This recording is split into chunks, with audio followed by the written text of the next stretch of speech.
Hey guys, Dr. D here with AlphaOmegaWellness.com, where we help you find well. I want to interview my lovely wife today, Megan Bonney, but before I do that, do me a favor, click that subscribe button so that we can come to your inbox every week with just great content to help you elevate your health and wellness. Megan. Yes. Welcome. Thank you. So I wanted to chat with you today a little bit about this mysterious illness that you developed last year at the age of 31, and you were... Is that how old I am?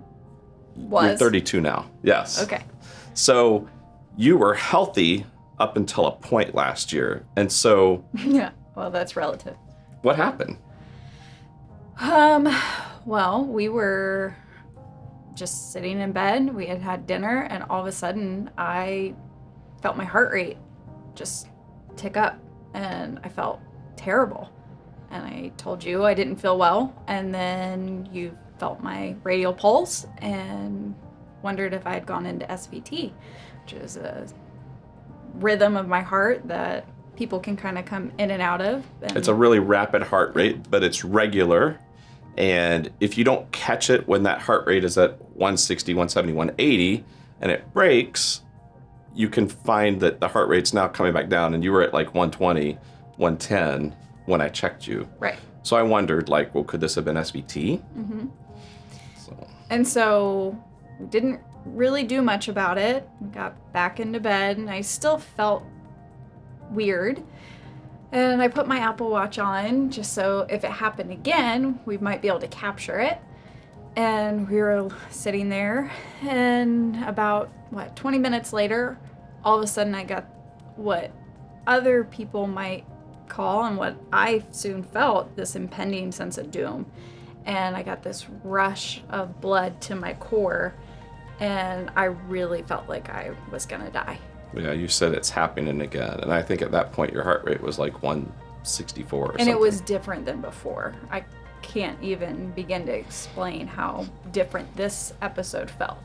So our wonderful neighbors came over to stay with our son, and we went to the hospital. Even though my heart rate was coming down, I still felt terrible.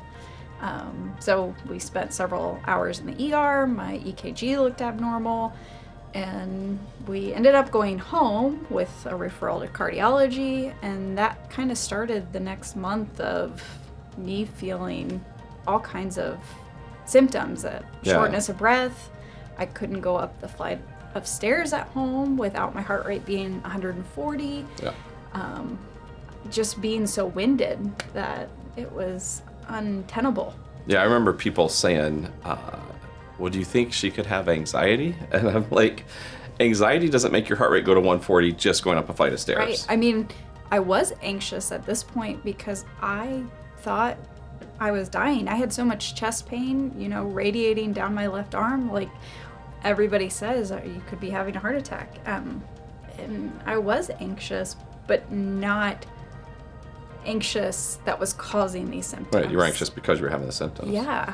And then it was like 2 weeks later, the Saturday of Easter weekend, right, that you ended up back in the hospital, and this time got admitted. And Monday after Easter had a heart cath. That's where they go in through your artery, either in your groin or your wrist. Yep, have a nice little scar. And they squirt dye in your heart to see if there's blockages, just like they would do to see if someone was having heart attack symptoms. Because your EKG was abnormal in the ER, you were having chest pain and shortness of breath and very dramatic symptoms that day before Easter. So I couldn't stand without my EKG looking like I was having ST elevation, which is like what a heart attack. Somebody having a heart attack would say. And so what did the heart cath show? Clean, which was really reassuring. Kind of, because I was not needing any type of intervention from the cardiologist. However, I was still symptomatic. So what next? Yeah, so how did you feel at that point when you got discharged, but you still felt bad? Right. And, I mean, did you feel like that you were on your way to getting answers, or? No, because we kind of knew that if the heart cath was clean, that I was going to get lumped into traditional medicine's group of patients that said, you have long haul COVID and you're going to have to probably wait for the next year just to feel Or more. Yeah. miserable, and then hope to feel better after a year. I mean, and that's basically what you were told. Yeah. So, Over and over again. So then what happened? We took you where? Well, we went to go see a integrative functional medicine doctor, which is a colleague of mine. of ours, Yeah. that we had both worked with, and he started picking apart my symptoms and my timeline from when I last felt well to what happened before I got very symptomatic, and ordered a whole battery of tests and realized, oh, I bet it's this, and then had confirmational tests that said, yes, it is this. Yeah, I remember when you were talking to him, and this was before I had actually really done my functional medicine training. You explained that, see, the weekend that she got sick, we had a dumpster in our front yard because we were decluttering the house, the basement, the unfinished basement of all this stuff that we'd accumulated over years.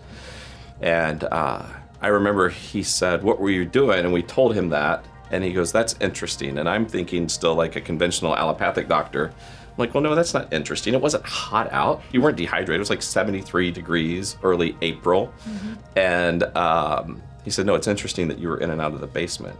And he suspected that it was something called mast cell activation syndrome. Mast cells contain histamine. He suspected that it was that due to mold. And that's what the confirmation studies came back and showed, right? Right. And so, fast forward, we had the house remediated. Our house wasn't old. Our house is 3.5-year-old house. Yeah. Still had some mold in the basement. So now, you've gone through the treatment, and we had the house remediated. So how are you doing now? Oh, I'm so much better. If I get exposed to any building that has mold in it, like one of my favorite things to do is go to antique stores. I can't do that because a lot of antique stores have mold in them. I will get very symptomatic. So unfortunately, I'm not 100% better, mm-hmm. but man, have we done a lifestyle 180. And so I feel so much better overall, and I can go up our stairs without being short of breath. My heart rate's so much better. You're back to exercising. Yeah, slowly. Yeah. I still have a lot of exercise intolerance and a lot of heat intolerance, mm-hmm. but my symptoms are essentially resolved. So what do you think would have happened if we had just kind of stayed with that conventional medical paradigm and seeing the specialists? What do you feel like? I hate to even guess, because I feel like we would not have gotten to the root cause of what this is.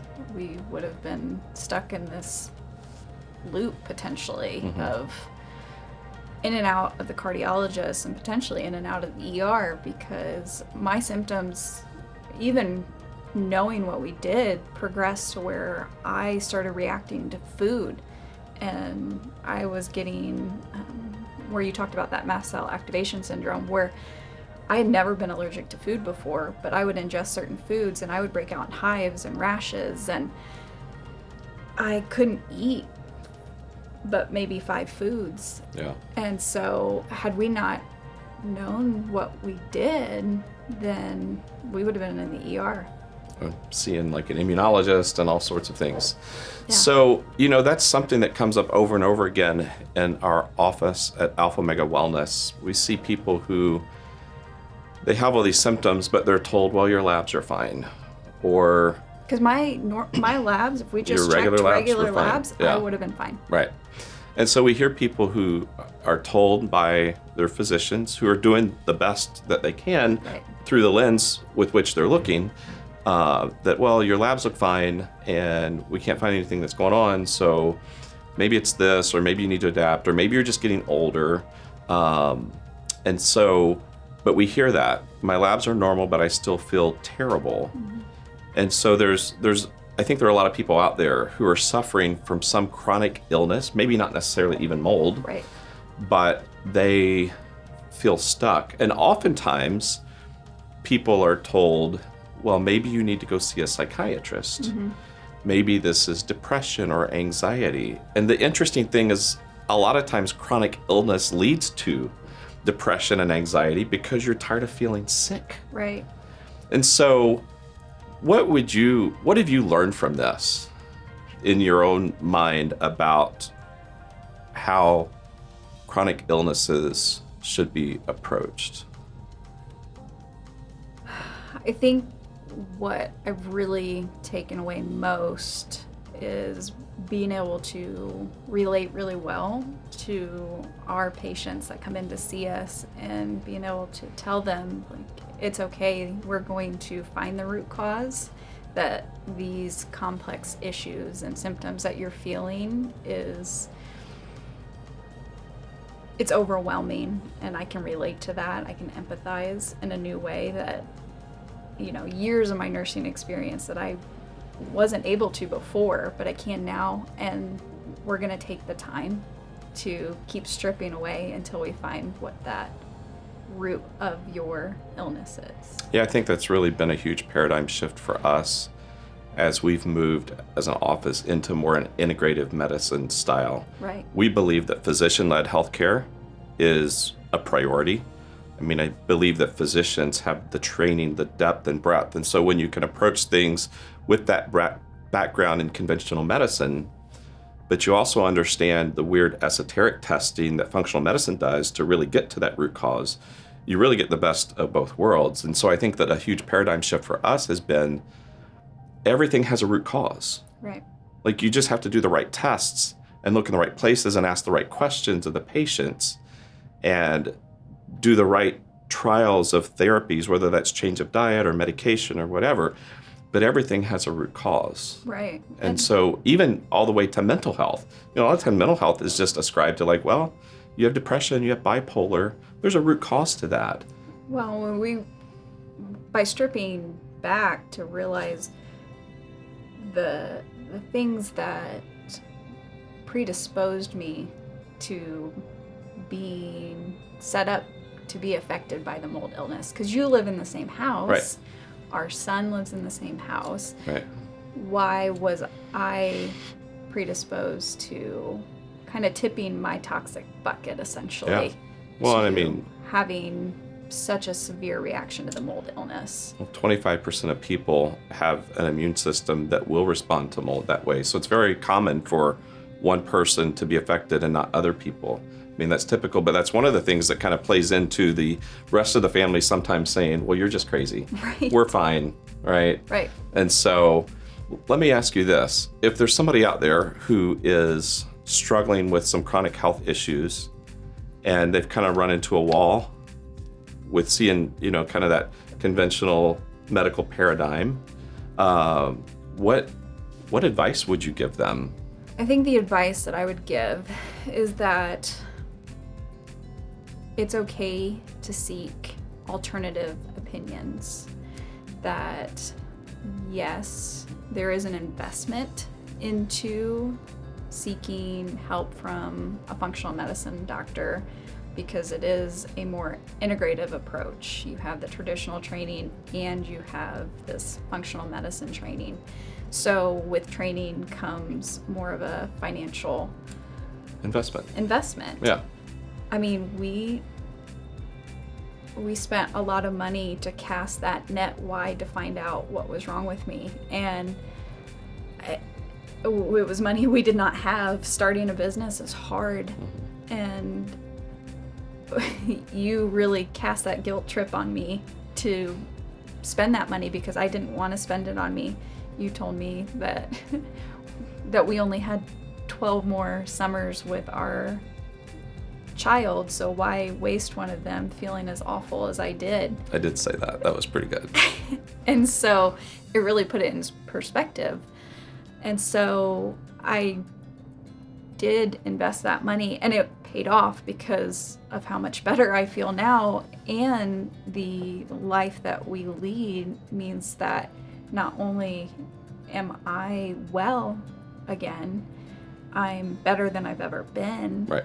and it changes his life, my bonus son's lives, and your life. Right. So it really is life-changing to find well. Well, I appreciate that you were willing to come on camera and share that story, because I think not my forte. I think that this is impactful for people, because there's a lot of people out there who just are struggling with not getting answers and still feeling bad and feeling like, well, maybe I'm just getting older, or maybe this is just my DNA, and it really, there's nothing further from the truth. It's like we can make changes, we can find out what's going on with you. So thank you. Hey, listen, if you're out there and looking for help with some chronic illnesses, come check out our website, AlphaOmegaWellness.com. We want to help you to find well. We want to help you on your journey. And, I always like to close with this. Ultimately, Megan and I feel like that there's one healer in the world, and that's Jesus. And maybe that's not your worldview, but I would encourage you to just invest some time to look into that. Pick up a Bible, read the 4th chapter in the New Testament, the 4th book of the New Testament called John, and just get to know Jesus, because he has transformed our lives and transformed our marriage and really just blessed us in so many ways. And so we want to attend to not only your physical health, but your mental, emotional, and spiritual health as well. So with that, take care, be healthy, and find well. God bless you guys.